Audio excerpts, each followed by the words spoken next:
Agradecimento a São Cristóvão, parte 2.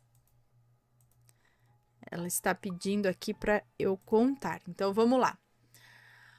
Olá, Aninha e assombrados, eu sou a fulana. Agora, em 26 de abril de 2022, você leu o meu relato Agradecimento a São Cristóvão, aqui no canal Assombrado.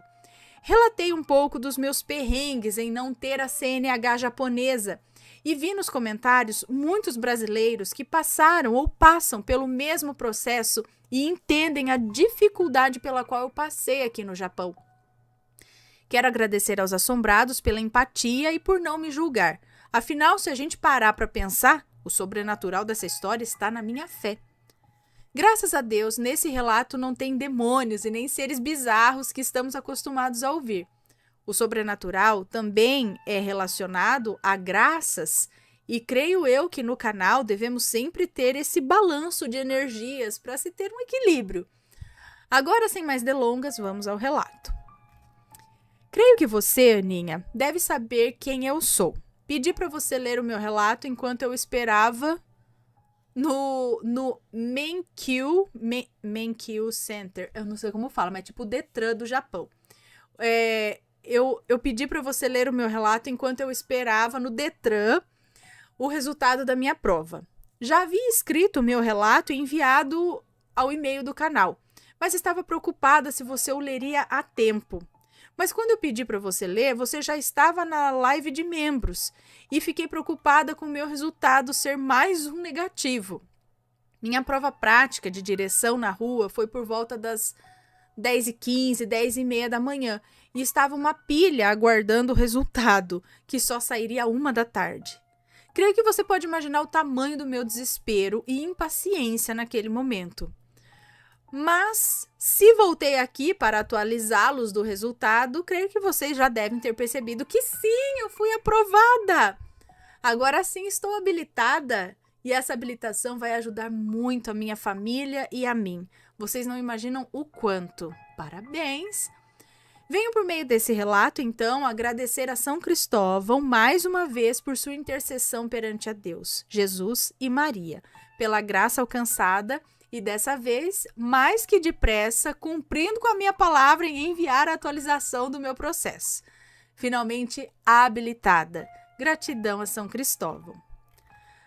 Agradecimentos. Aninha e Assombrados, quero agradecer a você, Ana Paula, por estar comigo naquele momento de angústia enquanto esperava o resultado da minha prova. Você não sabe, mas naquele momento você, contando os relatos dos assombrados, me passou a calma e ocupação de mente que eu precisava e me ajudou muito, muito mesmo. Sou muito ansiosa e deve entender o quanto sofri com essa espera. Quero agradecer também aos assombrados que mandaram boas vibrações e torceram por mim nesse momento. Sou membro do canal e vi muitas pessoas que me desejaram sorte e vocês não imaginam o quanto isso deixou meu coração quentinho. Gratidão a Deus, a Jesus, a Maria, a São Cristóvão, a Aninha e a todos os assombrados pela ajuda. Conclusão. Para quem não viu meu relato anterior, veja e entenda o porquê que eu estou voltando hoje para passar as atualizações. Quem pede com fé consegue obter a graça. Porém, eu me esforcei também. Estudei e hoje obtive essa graça devido ao meu esforço também. Em resumo, não vá pensando que os santos vão fazer a prova por vocês, que não vão, não. Eles efetuam milagres, mas se formos merecedores dos mesmos, ok? Trilhar por caminhos dolorosos faz parte do processo, mas se tornam mais leves se tivermos quem segure a nossa mão nesse processo. Agradeço por estar comigo nesse processo, São Cristóvão. Vou providenciar seu santinho para andar comigo no carro, como prometido. Para os que estão passando por esse processo, não desanimem. Tudo tem seu momento. O meu chegou depois de 4 anos de espera e embaixo de sol, chuva, frio e muito calor. Tudo isso foi necessário para me deixar mais forte e para valorizar o que hoje eu consegui conquistar. Usem as pedras dos seus caminhos para construir o seu castelo, ok? Que Deus abençoe a todos que ouvirem esse relato e tenho fé que dias melhores estão por vir. Forte abraço a todos. Um beijo para você, muito obrigada e parabéns! Aí, conseguido. Conseguiu a tão esperada habilitação.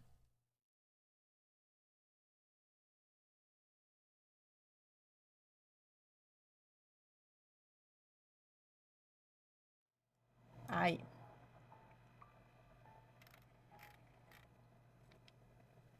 Tá, vamos ler esse daqui. Agradecimento a São Cristóvão. Vamos ver. Introdução aqui, ó. Olá, Aninha e assombrados, eu sou fulana. Atualmente resido no Japão.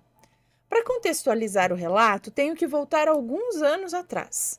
Em 2019, para ser mais específica. Nesse ano, comecei a fazer a transferência da minha carteira de habilitação do Brasil para o Japão. Para conseguir essa proeza, teoricamente, é um processo fácil e rápido.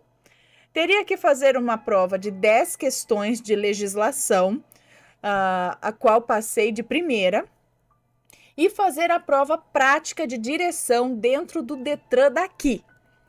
Aqui no Japão é completamente diferente o modo que dirigimos.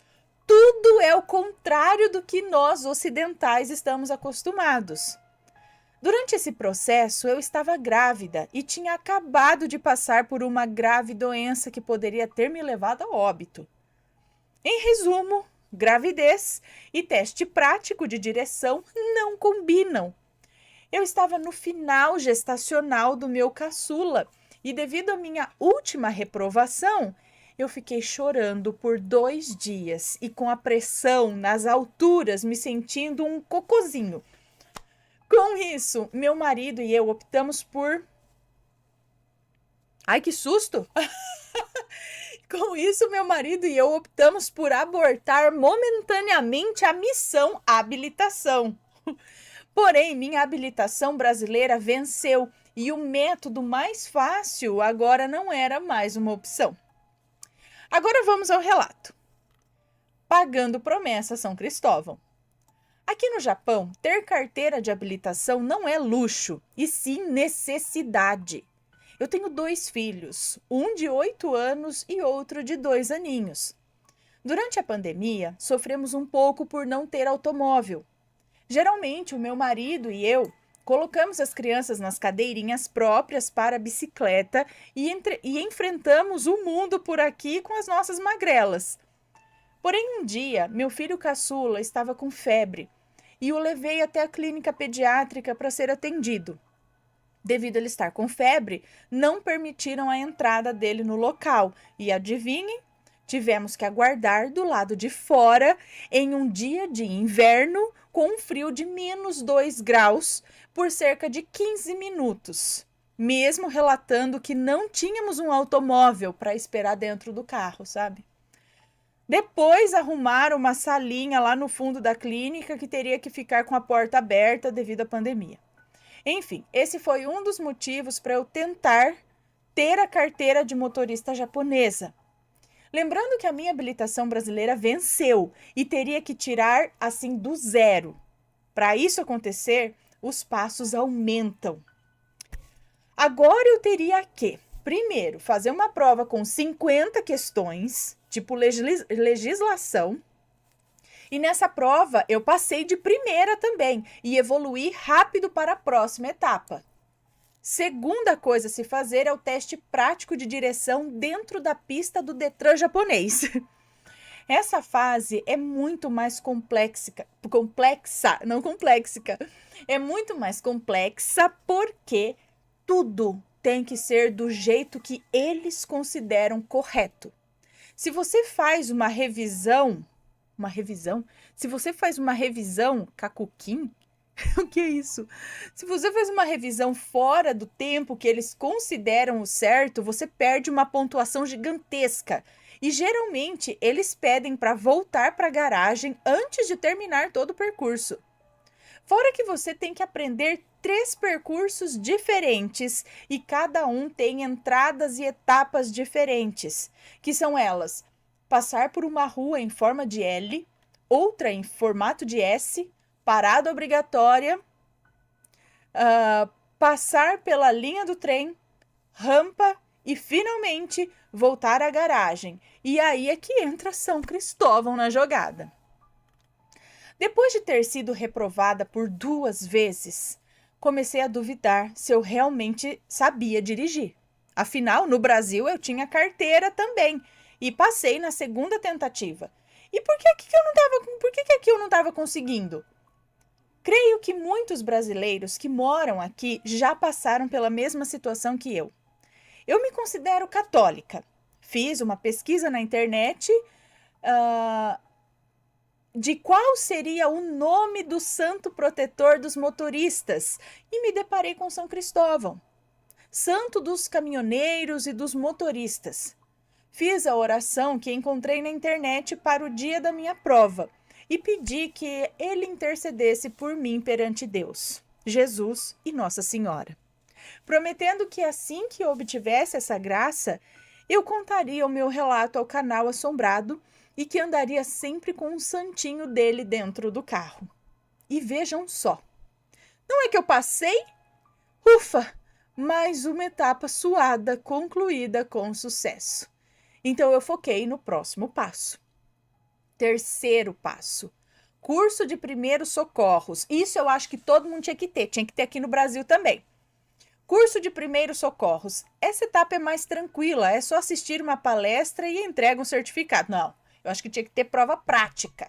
Tinha que ter prática de primeiros socorros para todo mundo, para quem vai tirar carta, para quem vai ter filho no hospital.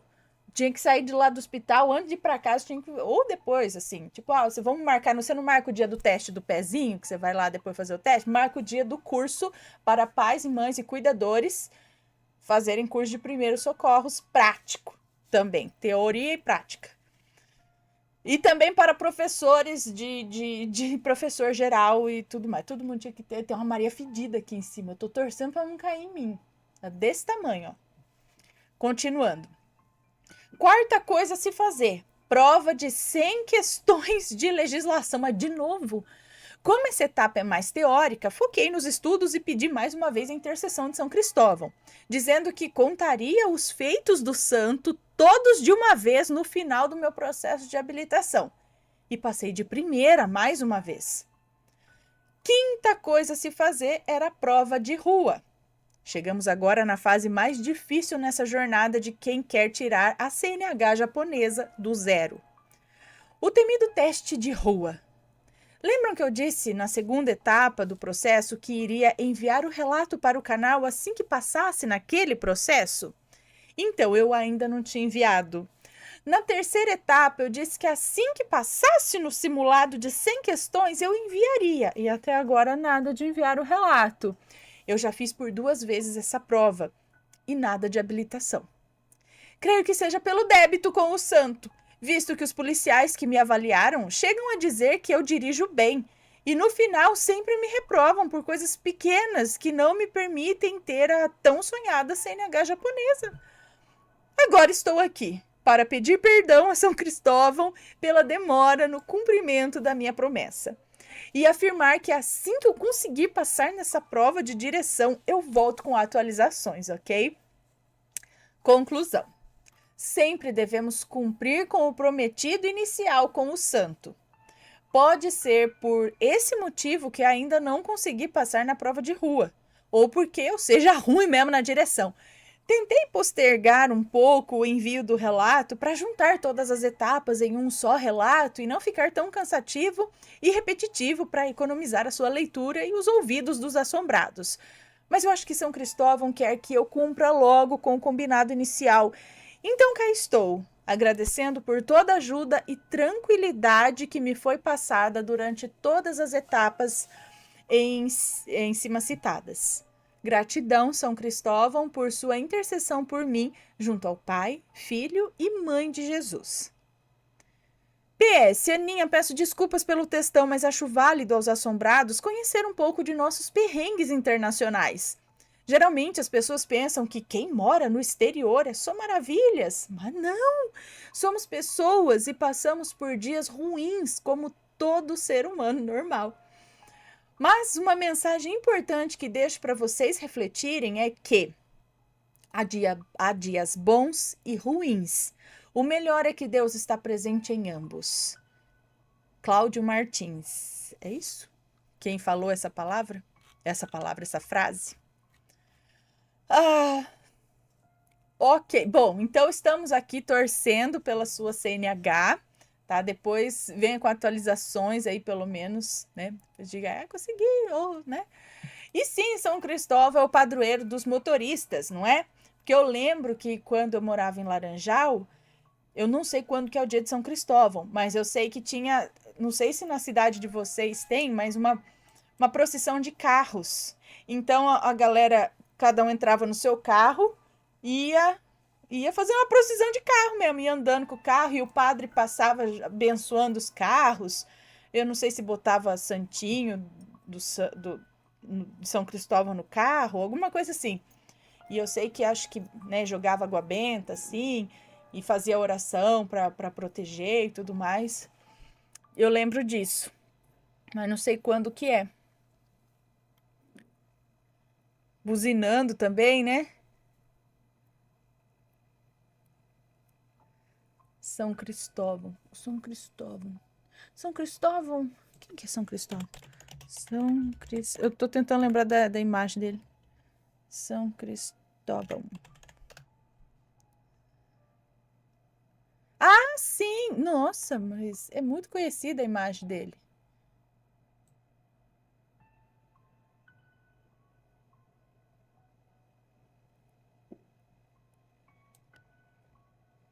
Ah, é muito conhecida. São Cristóvão, ele segura um bebezinho no ombro aqui. Deve ser o menino Jesus. É bem conhecida a imagem de São Cristóvão. Vocês já com certeza devem ter visto o santinho. Mas muito legal, muito bom. Então estamos aí torcendo. Agora tá pago, né? Agora que venha a CNH. Bora lá.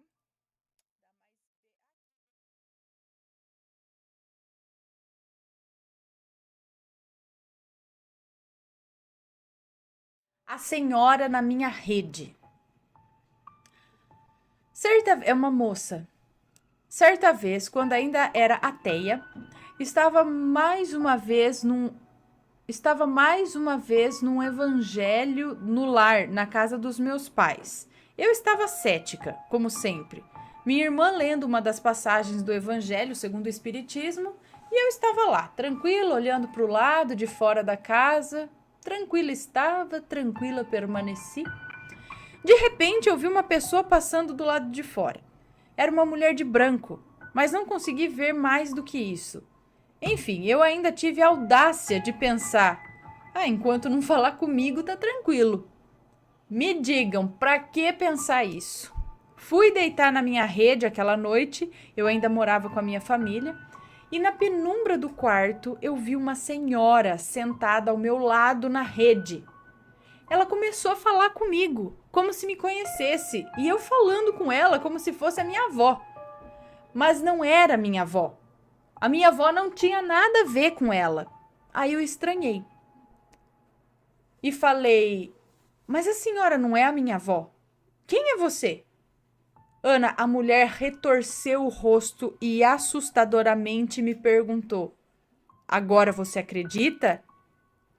Eu falando com você faz sentido? Se eu não tivesse com tanto medo, eu acho que eu teria gritado. Era uma feição horrível.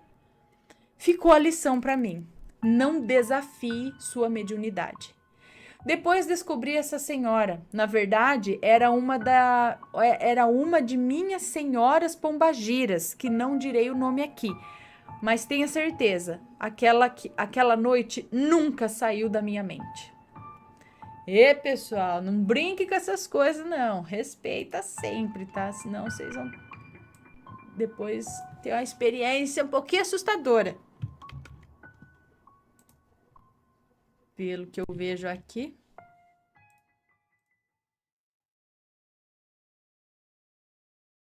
Maledites. Uma morreu e a outra se arrependeu. Uau, vamos ver. Desde já digo que os nomes estão trocados. Desde já, obrigado pela leitura.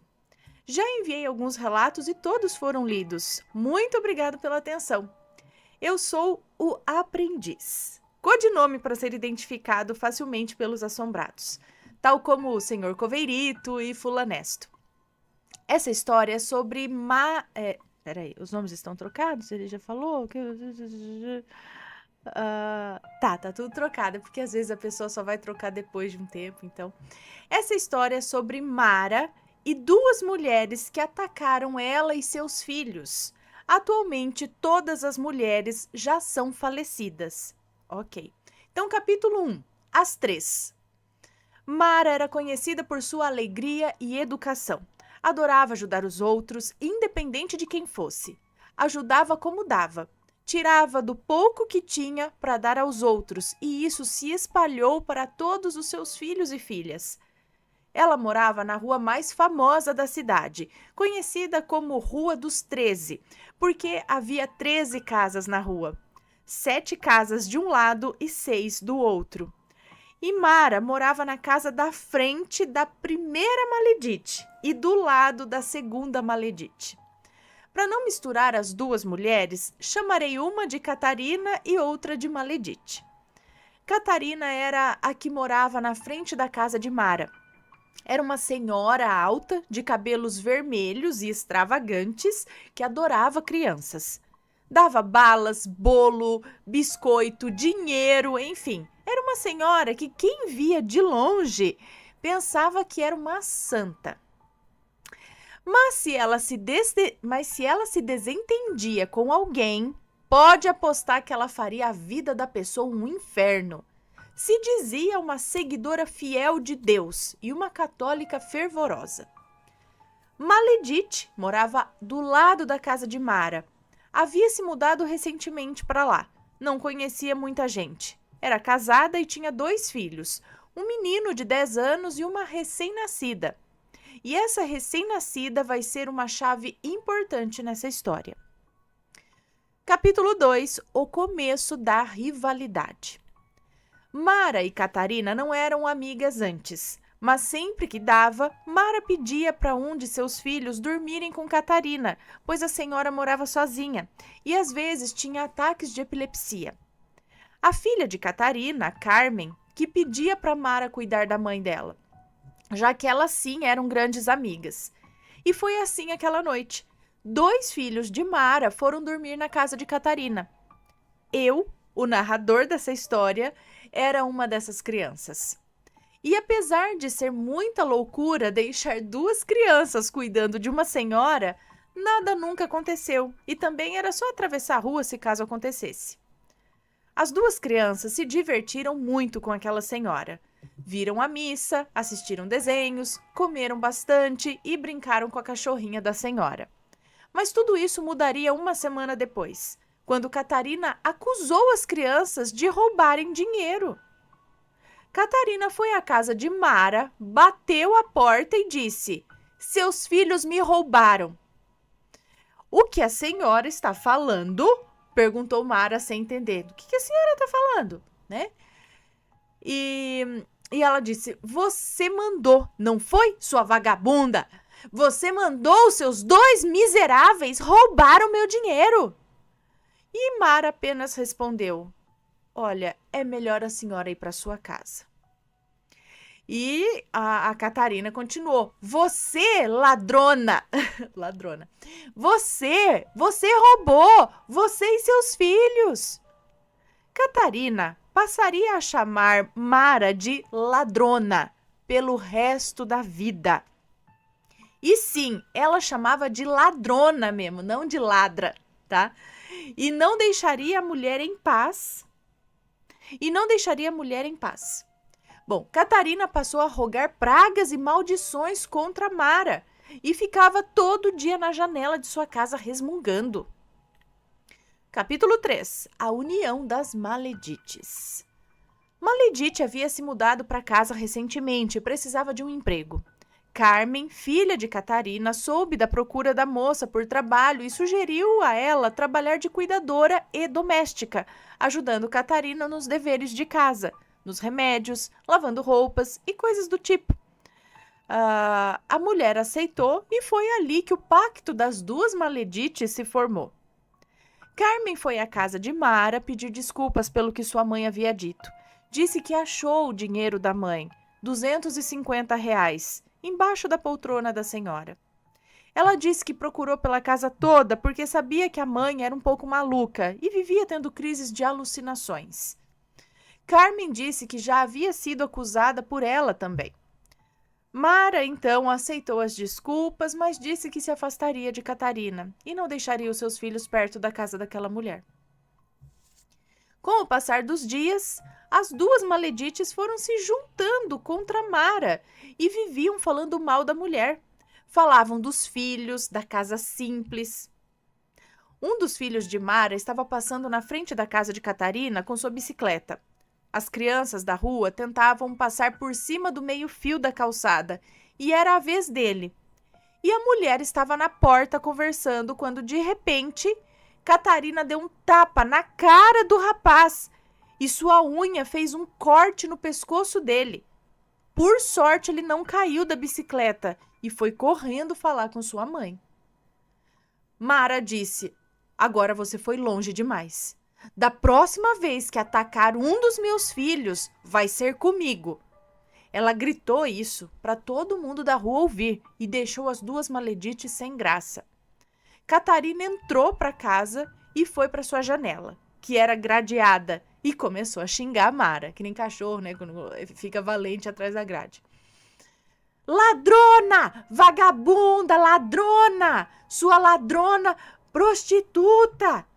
Enfim, imagine tudo de ruim que uma pessoa pode falar para outra e multiplique por 10. Ela falava tudo isso. Capítulo 4. O sobrenatural. Diziam que Maledite era uma bruxa e fazia coisas terríveis. E fez uma dessas coisas para Mara. A vida dos filhos de Mara começou a dar errado. Justamente dos 2 filhos que dormiram na casa de Catarina. O menino que ela havia batido caiu de uma janela do 2º andar, mas não teve muitas lesões. Ele relatou que sentiu alguma coisa segurando as suas pernas e o jogando lá de cima. Ele só teve um pequeno ferimento na testa. E depois disso, ele sofreu mais 2 acidentes semelhantes e todos atingiram a sua testa. A menina, no entanto, não teve a sorte do irmão, que teve pequenas fraturas. Ela estava indo pegar manga em uma fazenda próxima à cidade. Estava indo de bicicleta junto com um amigo. Quando ela tentou atravessar a rodovia, uma moto a pegou em cheio, jogando seu corpinho de 10 anos longe. O guidão da bicicleta entrou dentro da barriga dela, causando uma hemorragia e perfurando alguns órgãos. Rita passou 3 meses em coma e, depois de muitos tratamentos, se recuperou. Hoje ela tem uma grande cicatriz na barriga de sua cirurgia e uma pequena onde o ferro da bike perfurou. Ela quebrou um braço e tem uma perna manca, o que significa que ela anda puxando a perna direita. Rita, a garota, disse que viu uma figura escura antes de ser atingida pela moto. E em coma, disse que ouviu vozes dizendo que ela não sobreviveria. Foram tempos sombrios para Mara e seus filhos. Mara também sofreu um acidente, mas nada muito grave. Seu filho menor estava correndo na rua quando uma moto veio em toda velocidade e, para proteger o menino, ela se jogou na frente dele. A moto conseguiu parar a tempo, não atingindo nenhum dos dois, mas Mara ralou o joelho no asfalto e ficou um tempo em repouso. A família não estava em um bom momento, mas nunca deixou de sorrir e espalhar alegria. Rita, quando já estava totalmente bem, disse que estava voltando para casa quando viu uma figura escura atrás, na rua. Tinha um aspecto humano, mas quando olhava para os seus pés, eram pés de bode. A figura fez um sinal com a mão, como se pedisse para ela esperar. Rita, que não era boba nem nada, começou a correr e ouviu a coisa vindo atrás dela, dando fortes passadas. Correu o mais rápido que conseguiu e chegou em casa ofegante. Jorge, o menino, também relatou um dos acontecimentos mais sombrios que já passou. Contarei brevemente aqui, pois desse acontecimento quero dar mais detalhes e mandar um outro relato próprio dessa história. Ele disse que viu um cavaleiro parado em frente à sua casa. O homem desceu, deixou o cavalo preto no meio da rua e foi até a janela de Catarina. Ficou lá por um momento e depois subiu no cavalo, mas antes de ir embora, ele olhou para o Jorge e encontrou os olhos do menino pela fresta da janela. O menino sentiu um arrepio e uma fungada atrás dele, como se o cavalo estivesse ali no quarto, atrás dele. E depois disso, aquele homem sumiu feito fumaça. Bom, capítulo 5. Uma se arrepende. Mara tinha 9 filhos. Sim, 9. E o mais novo tinha apenas 2 anos e ainda mamava no peito. E se lembra do bebê que a Maledite tinha, a filha dela? Então, é agora que esse bebê entra na história. A casa das duas era parede com parede, então dava para ouvir tudo de uma casa para outra. E foi quando Mara ouviu Maledite gritar. Era um grito de dor e sofrimento e desespero. Então o marido dela foi até Mara. Me ajude, por favor, ele pediu. Mara foi e seu filho Jorge a seguiu. Maledite estava com a sua filha nos braços, chorando. Sua blusa, que era branca, estava manchada de sangue na altura dos seios. Sangue! Ela gritou. Tá saindo sangue! E o marido dela explicou tudo. Disse que estava saindo sangue dos seus seios e não dava para amamentar o bebê e a menina não tomava mamadeira de forma alguma. Então ele pediu para que Mara amamentasse a filha dele. Ela tirou um pouco de leite e colocou na mamadeira, mas mesmo assim a menina não tomava. Então ela pegou o bebê e amamentou em seu peito. Maledite caiu no choro, pediu desculpas para Mara, disse que Catarina a forçava a fazer as coisas e dizia que às vezes sentia uma força fazendo ela agir de maneira ruim. Disse também dos trabalhos que fez para prejudicar as crianças. Eu quero aquela ladrona sofrendo, era o que Catarina falava para Maledite. Mas eu quero ver ela sofrendo pelos demônios, como ela chamava os filhos de Mara. Sofrendo pelos filhos, ela falava assim. Mara poderia estar bem, mas seus filhos que deveriam sofrer. Mara poderia estar bem, mas eram seus filhos que deveriam sofrer, e ela não poderia fazer nada para ajudar. Mas Mara era mais forte do que Catarina pensava e sempre passava por tudo. Vinha uma desgraça e ela passava, e depois outra e ela passava. Maledite nunca mais pôde dar de mamar para sua filha, pois seus seios não paravam de sangrar. Quando ela colocava o bebê para mamar, o seio sangrava. E era só nesses momentos. Ela foi em médicos e não achou nenhum problema. Como assim?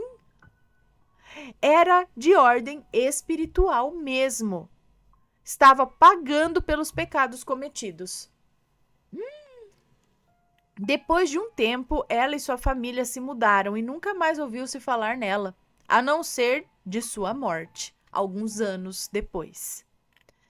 Capítulo 6. Catarina e sua loucura. Então, eu já ia dizer que ela já tinha traços de quem não era muito normal. Tipo, gostava de criança, dava as coisas pra criança e de repente já virava o capeta na terra, sabe? Por uma coisinha assim, a mulher se descontrolava, gritava, xingava. Isso daí não é agredia criança, sabe? Isso daí já não é... Tinha algum transtorno. Continuando. Catarina fazia mal aos animais de Mara. Matou 2 gatos dela. Sim, ela matou os animais e jogou os corpos na frente da casa da rival. Mara não tinha como denunciar a senhora sem provas. Então apenas ficou na dela, né?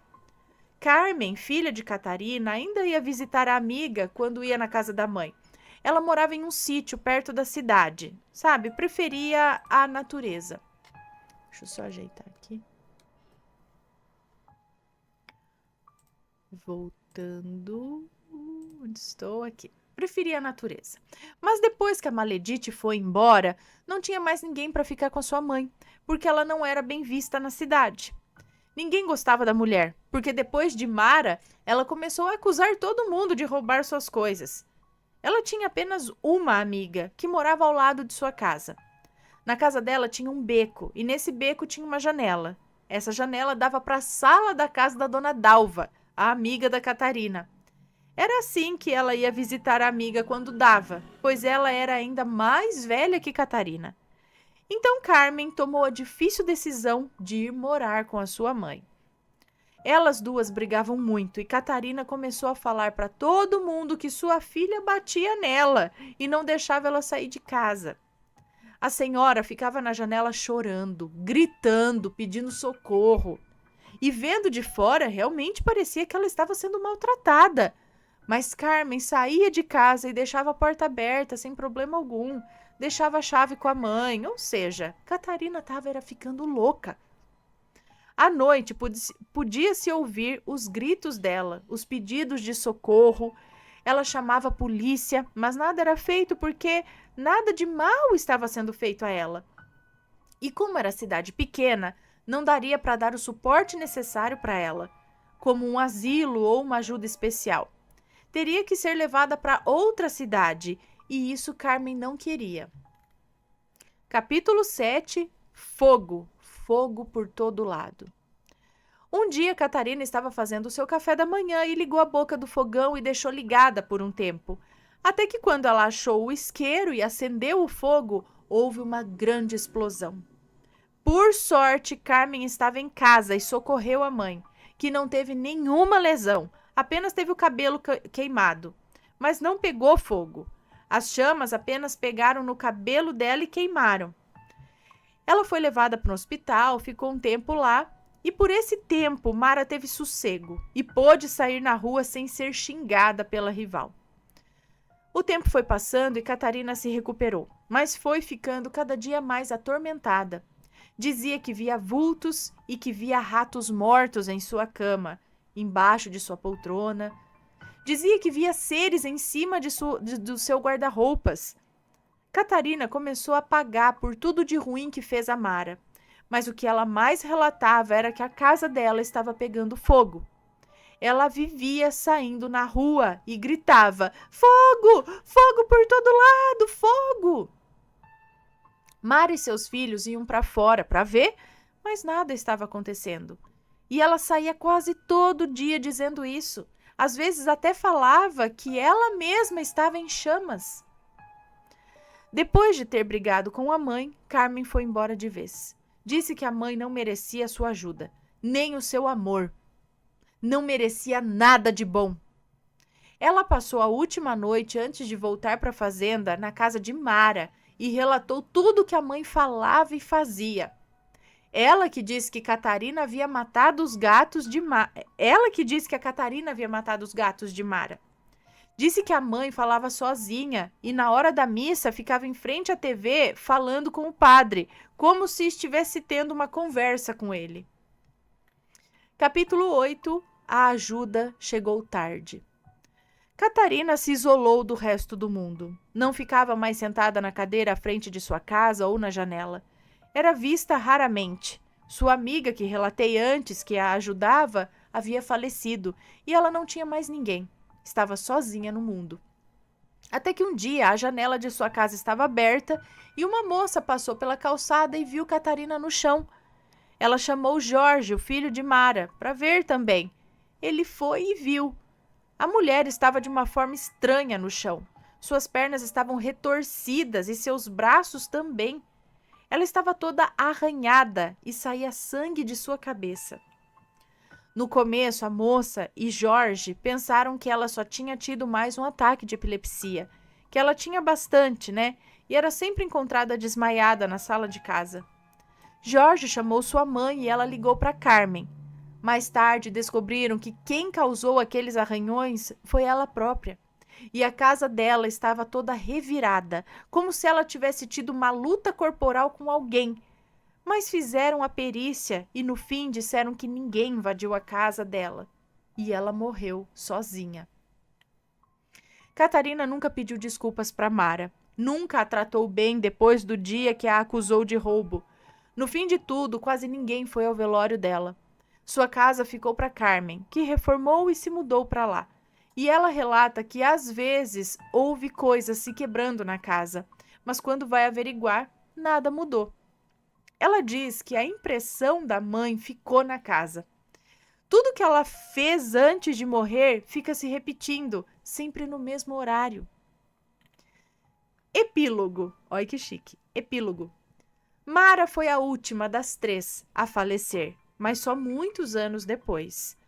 A história dessas 3 mulheres agora vive na memória daqueles que presenciaram tudo e enquanto eu, Jorge, viver, não deixarei o legado da minha mãe ser esquecido. Muito bem. Que fique eternizado nas histórias. Mas então, acredito eu, que essa Catarina, ela sempre teve e foi agravando algum transtorno psiquiátrico, não vou saber dizer qual, mas tinha. E, juntando isso, às vezes ela também, não sei se era só transtorno psiquiátrico, a pessoa era ruim mesmo também, né? Juntando toda essa carga, esse karma que ela pegou pra si, né? Falando tanta coisa ruim, jogando tanta coisa ruim pros outros, acabou voltando pra ela, né? E aí talvez tudo isso tenha implicado em todo esse vucu-vucu aí que aconteceu, né? Triste, triste.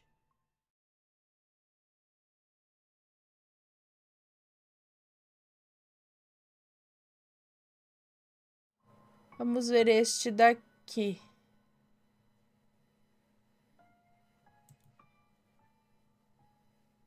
Tá.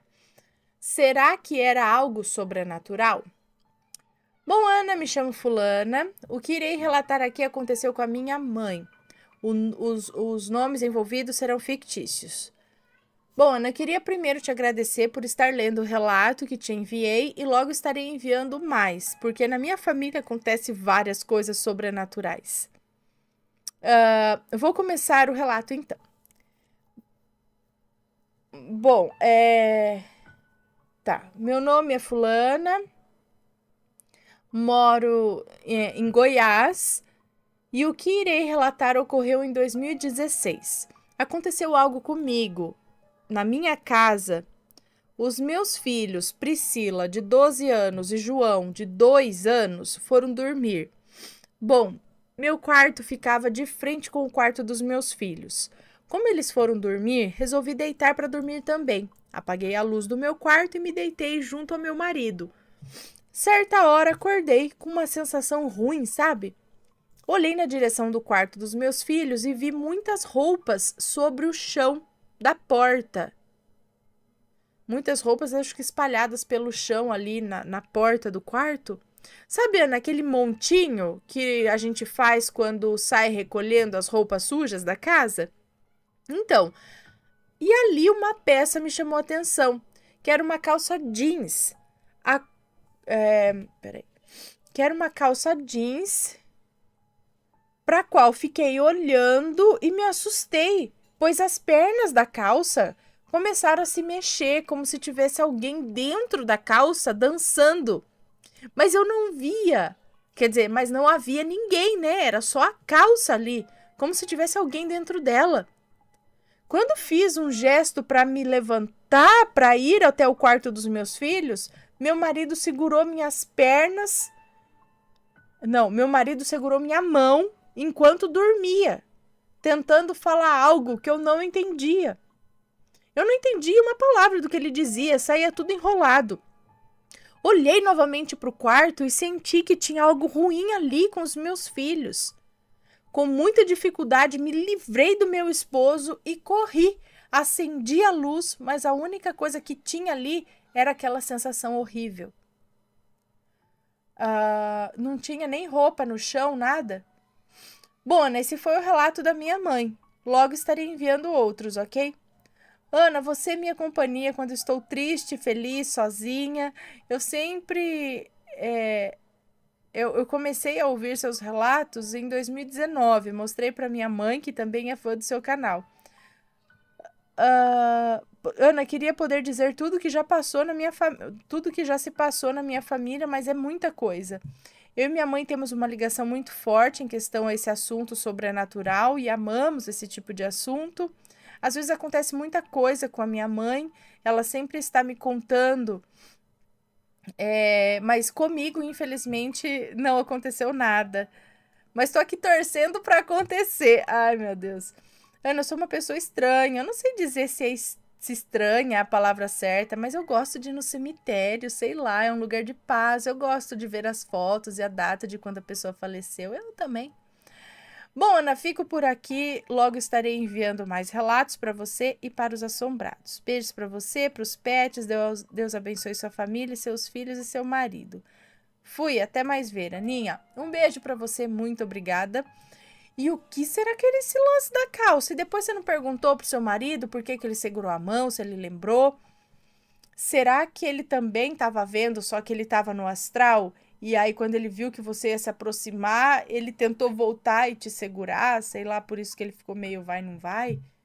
Ou foi alguma outra coisa que, através dele, te segurou para não ir até lá? Mas, gente, o que será aquilo? Um montinho de roupa no chão e a calça jeans estava, tipo, mexendo as pernas, dançando. Certeza que você viu isso no físico mesmo? Se não foi aquela acordada no mundo astral?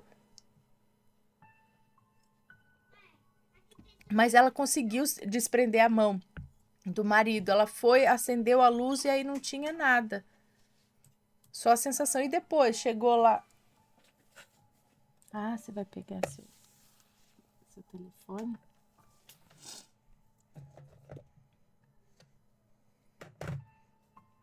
E vai pôr o outro para carregar. Muito bem. Agora vai carregar.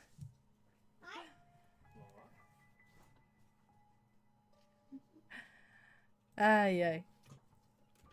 Deixa eu arrumar aqui. Não, mas assim. Alguém já viu algo parecido? Parece que eu já vi um relato assim também.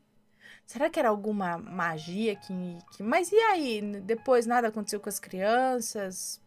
Nunca mais viu nada desse tipo? Foi um caso assim? Bom, ela falou que muitas coisas acontecem com a mãe dela, então talvez esse não seja um fato isolado, mas bem diferente, né? Deixa eu dar beijinho aqui.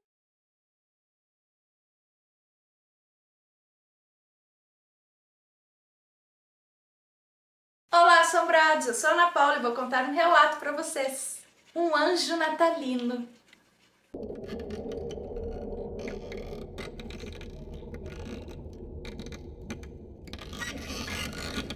Eu estou derretendo neste traje de Mamãe Noel, Papai Noel, sei lá o que, Assombrada Noel.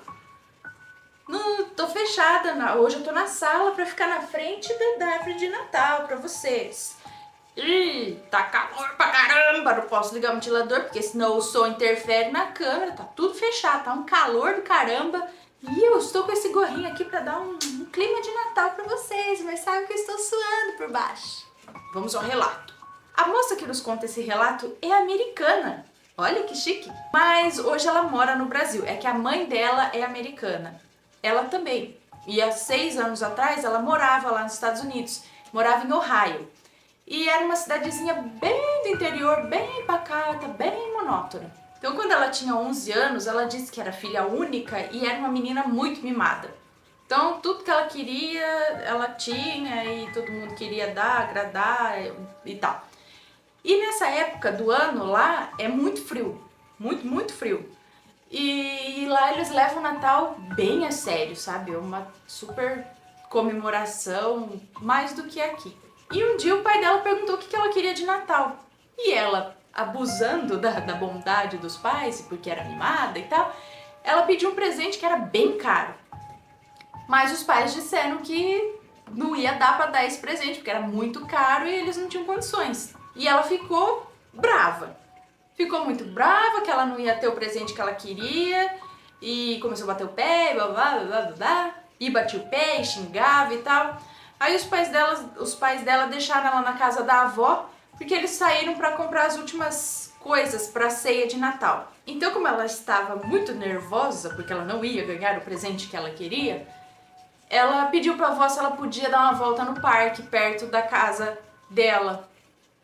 E porque ela disse que era muito tranquilo e era bem seguro uma criança sair e passear sozinha, né? Em condomínio, sei lá como que era, lá era seguro.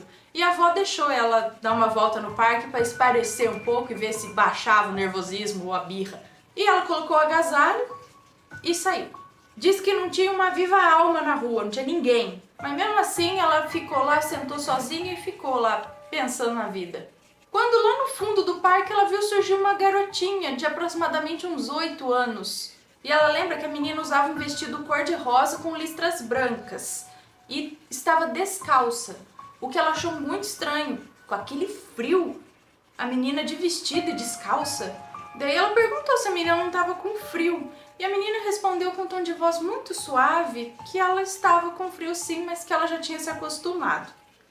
Então a mocinha se compadeceu, achou, né, mesmo assim, ela tirou um casaco dela, porque ela estava usando 3 casacos, tirou um e deu pra garotinha. A garotinha agradeceu e logo em seguida elas começaram a conversar. Conversaram bastante e tal, e a menina disse que ela gostava muito do Natal, mas que fazia tempo que ela não comemorava porque algo muito ruim tinha acontecido com ela. E ela insistia em perguntar o que tinha acontecido com ela de ruim, mas a menina não respondia nada, só sorria. E ela reparou que a menina segurava uma pinha na mão. Sabe, uma pinha, aquelas pinhas de árvore assim, típica de Natal? A menina segurava uma pinha. E ela perguntou por que ela ficava segurando aquela pinha, e a menina disse que era a única coisa que ela tinha. Mais uma vez a mocinha ficou com dó e chamou ela pra brincar em casa. Ah, vamos lá em casa brincar comigo então, tal. E a menina foi. Quando elas chegaram em casa, a avó estava dormindo. Então ela chamou a menina para brincar e foram brincar na sala de casa. Estavam lá brincando de boneca e a garotinha não largava a pinha. Quando a garotinha virou para ela e disse: "Uma coisa muito boa vai acontecer com você. E para fazer com que essa coisa boa aconteça, você precisa doar algo para alguém. E eu retribuirei com algo magnífico." Ela disse que na hora ficou meio assustada e meio sem entender o que estava acontecendo. Aí ela perguntou para a menina de onde ela era. E a menina respondeu que ela era de muito longe e que ela precisava ir embora, que o tempo dela estava acabando. E em seguida pediu para ir no banheiro. Aí ela indicou onde era o banheiro e a menina foi. Só que essa menina demora e a menina não volta do banheiro. Aí ela resolveu ir atrás para chamar. E no que ela chegou lá, a porta do banheiro estava aberta e a menina não estava mais lá. Não tinha mais ninguém na casa e tal, a menina sumiu. Quando os pais dela chegaram, ela resolveu não contar o que tinha acontecido, porque eles não iam acreditar mesmo. Mas ela pediu para eles levarem ela a um orfanato que ela queria doar boa parte dos brinquedos dela, que ela já não usava mais. E ela foi ao orfanato e doou alguns dos brinquedos que não brincava e tal. E ela disse que 2 dias depois disso, foi no dia do Natal, ela recebeu uma notícia maravilhosa. Que a avó brasileira dela tinha tido alta, tinha acordado de um coma, que ela estava internada aqui no Brasil e tinha tido alta do hospital. Ela tinha tido um infarto, entrou em coma e nesse dia ela teve alta do hospital. Olha que maravilha! Mas diz que não foi só isso. Na manhã de Natal, estava todo mundo tomando café da manhã e tal, e a campainha tocou. E a mãe dela pediu para ela atender a porta. No que ela abriu a porta, não havia ninguém, mas no chão tinha uma pinha. Na hora ela disse que ficou meio assustada, mas depois ela entendeu que era a garotinha agradecendo. Que relato legal, né? Bem espírito natalino mesmo. Um espírito de Natal apareceu pra ela pra, tipo, dar uma lição nela, não seria? Pediu pra ela doar, já que ela era uma menina muito mimada, ela queria tudo pra ela, queria o presente mais caro. Essa garotinha veio com toda simplicidade, dizendo que não tinha nada, só aquela pinha, e tudo que ela tinha, a pinha, ela deu pra essa moça. E ainda pediu pra ela doar pra outras pessoas, né? E é esse o espírito do Natal, compartilhar, doar. Não precisa ser nem só bens materiais, tal, mas você pode doar um pouco de atenção, pode doar uma história, Você pode doar muito carinho. Acho que isso serviu de lição para ela, né? Espero que sirva para vocês também. Metrô para outra dimensão? Será? Aquele tema que a gente adora, eu pelo menos, né? Outra dimensão. Vamos lá. Oi, Ana Matheus, meu nome é Fulano, mas pode me chamar de Fulano. Primeiramente, gostaria de falar que eu amo o seu canal e os relatos. Eu costumo ser cético com muitos assuntos e não costumo presenciar nada de sobrenatural. Mas essa semana aconteceu uma coisa muito estranha comigo e eu gostaria de compartilhar o meu relato para ver a opinião dos nossos amigos assombrados. Esse relato não possui nomes. Ok, vamos lá. Eu pego o metrô constantemente aqui no Rio de Janeiro e sou muito acostumado com as estações e o tempo de viagem. Eu utilizo todo dia para trabalhar no centro da cidade e sempre faço o mesmo procedimento, sabe? Assim que anuncia a estação anterior à minha, eu me preparo e já me levanto em direção à porta. Sabe como é? Hora do rush, não dá para dar mole. Nesse dia não foi diferente. Eu levantei, me aproximei da porta, no meu horário habitual, e até aí nada de estranho. Porém, quando o trem estava chegando na estação, eu de relance li o nome da estação e não era o nome da estação que eu costumo descer.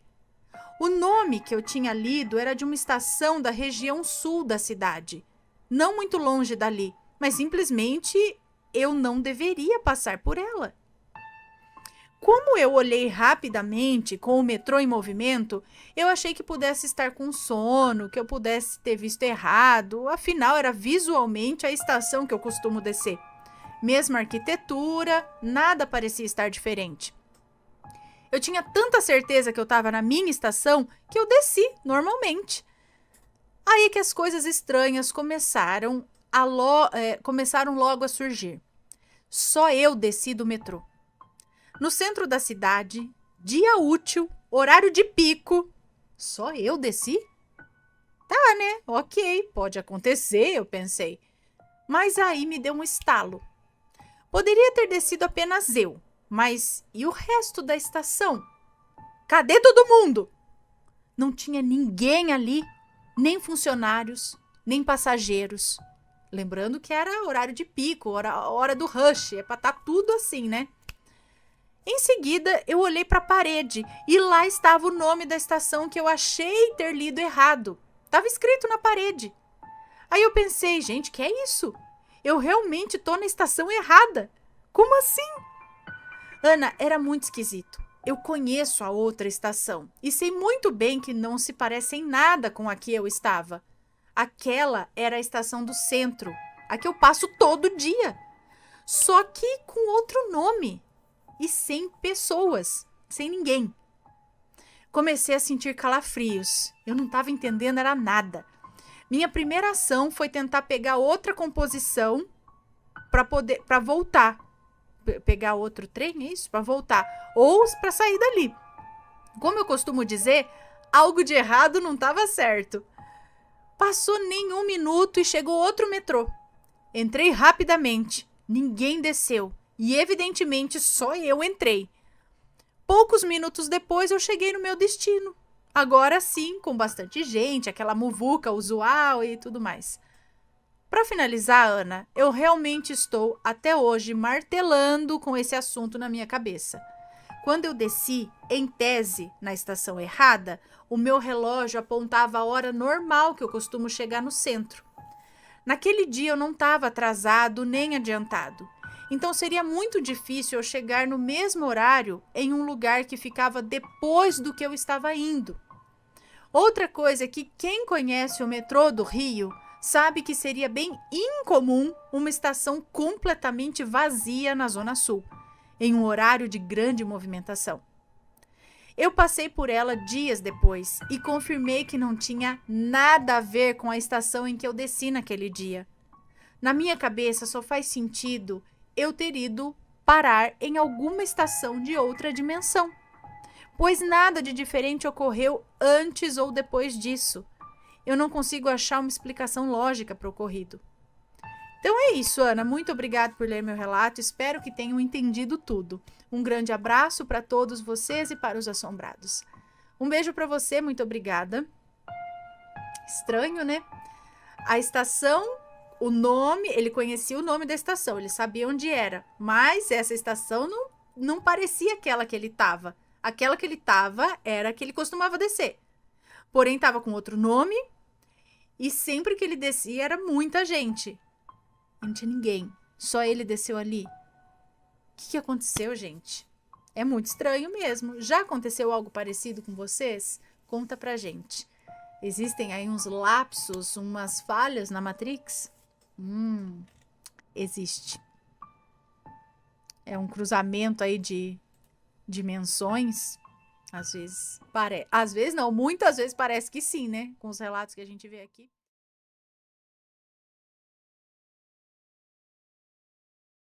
Daqui, um Egum veio me visitar. Olá, Ana, tudo bem? Adoro ver suas histórias junto com meu marido.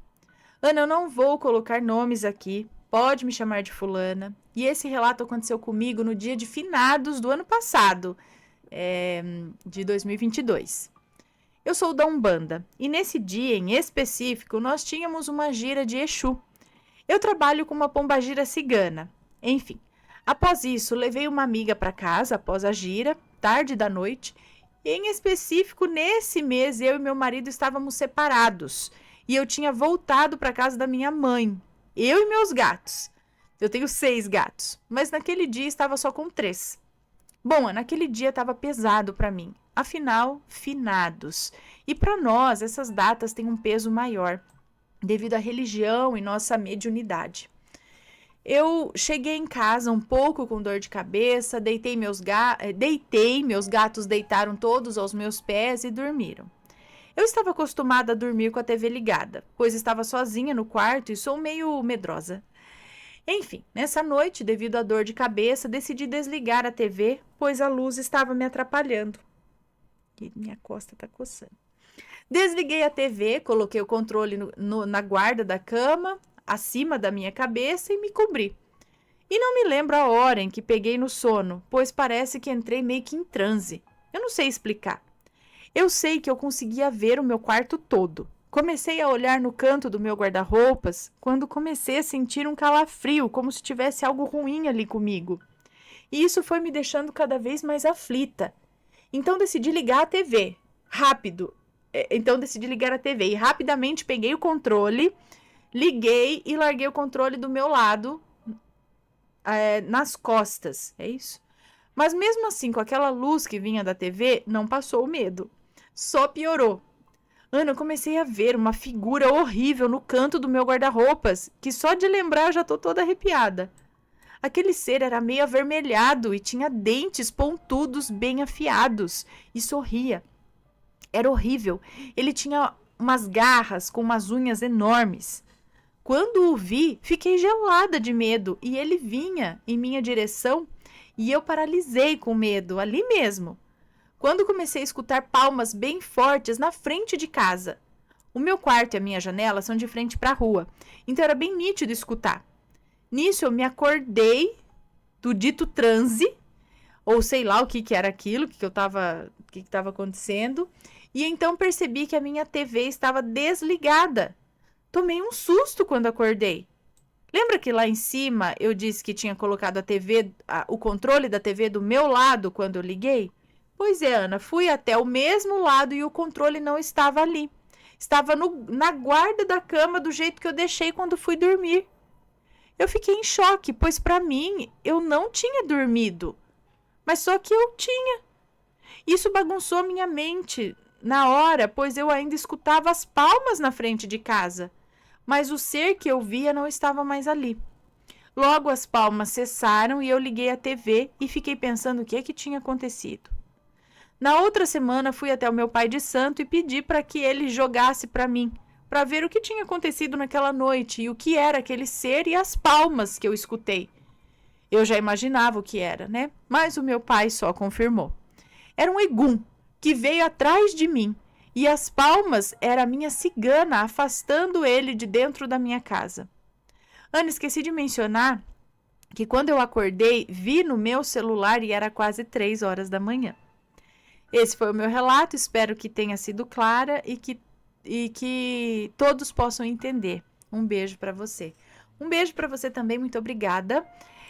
Então, ela achou que acordou, mas ela acordou, vamos dizer que no astral, é isso? Eu contei esses dias aqui que eu fiz algo assim também. Para mim, eu tinha certeza que eu tinha pego o meu celular, tentado parar o vídeo ou alguma coisa assim, e não funcionava o meu toque na tela do celular. E eu fiquei tentando e não funcionava, aí eu desisti, tirei o fone de ouvido, coloquei do lado e dormi. Só que eu acordei mais tarde com o fone de ouvido. E eu pensei, ué, mas eu já não tinha tirado? E aí eu pensei, talvez eu tenha sonhado, né? Ou sei lá, que eu tirei e fiz tudo isso. Por isso que eu não conseguia tocar na tela do meu celular, porque eu tava dormindo. E tive certeza que eu tinha feito essas ações. Então foi mais ou menos isso. Talvez a gente faça isso no astral, e aí lá foi lá que ela viu a entidade e tudo mais. Mas as palmas ela escutou enquanto estava nesse estado e depois de acordada também. Eu achei que eram palmas, tipo, na frente de casa para ver quem é, se tinha alguém chamando, sabe? Está gostando dos relatos no Reverso Assombrado? Então não se esqueça de deixar o seu like. E é claro, se ainda não for inscrito, se inscreva.